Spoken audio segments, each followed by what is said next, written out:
นครไกรสอนพรหมวิหารแขวงสะหวรรณเขตก็ได้สุ่มถูกกำลังแหงเข้าในการสร้างขบวนการเฉลิมฉลอง3วันประวัติศาสตร์ของพรรคของศาสตร์คือ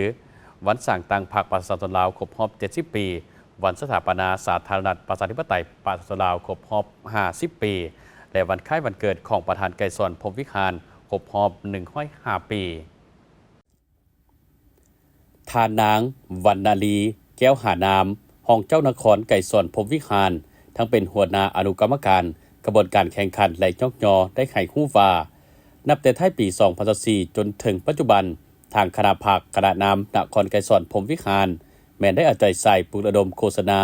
นำพาซี่นำทุกองค์การจัดตั้งบ่ว่าจะเป็นกำลังป้องกันศาสตร์ป้องกันความสงบอำนาจการปกครองปานนักเรียนนักศึกษานักธุรกิจผู้ประกอบการตลอดฮอดพ่อแม่ประชาชนบรรดาเผ่าในทั่วสังคมได้มีการประกอบส่วนสร้างขบวนการอย่างทักหน้าบ่ว่าจะเป็นขบวนการป้องกันความสงบขบวนการก่อสร้างพื้นฐานโครงสร้างอยู่ขั้นปานให้มีความเข้มแข็งขบวนการถามตอบวิทยาศาสตร์เกี่ยวกับ3วันประวัติศาสตร์ของนักเรียนนักศึกษาขบวนการประดับประดายองถนนหนทางสถานที่สำคัญต่างๆรวมไปถึงบ้านเรือนของประชาชนด้วยการติดธงชาติธงพรรคธงทิวและป้ายคำขวัญต่างๆขบวนการแข่งขันกีฬาศิลปะวรรณคดีการอนามัยรักษาความสะอาดภายในตัวเมืองให้มีขบวนการฟดฟื้นและต่อเนื่องในโอกาสดังกล่าวทานนางวรรณาลีแก้วหานาม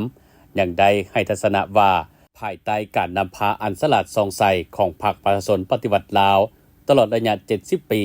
และ50 ปีแห่งการสร้างสร้างพัฒนานครไกรสอนพรหมวิหารแต่อดีตจนถึงปัจจุบันนี้นครไกรสอนแม้นมีการเปลี่ยนแปลงไปอย่างก้าวกระโดดทางด้านการเมืองเศรษฐกิจสังคมมีความหนักแน่นเข้มแข็งซึ่งแสดงออกจากแต่ก่อนเป็นเมืองคันธบุรี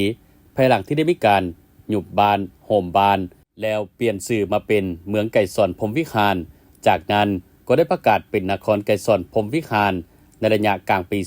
2018และเป็นนครเข้มแข็งหอบด้านในปี2022เห็นได้ถึงการพัฒนาอย่างต่อเนื่องนครไกรสอนพรหมวิหารได้ถือเอาการพัฒนาพื้นฐานโครงสร้างเป็นกกเส้นการสร้างซ่อมแปลงถนนหนทางการสร้างโรงหมอคลินิกโรงหมอน้อยโรงเรียนไฟฟ้าน้ำประปาและเครือข่ายสัญญาณโทรศัพท์ให้ทั่วถึงอำนวยความสะดวกด้านการบริการอนามัยสิ่งเศษเรือส่วนสาธารณะและอื่นๆภายใต้คำขวัญ6 ศอกของนครไกรสอนพรหมวิหารคือสอสีเขียวสะอาดสงบสว่างเสน่ห์และสีวิไล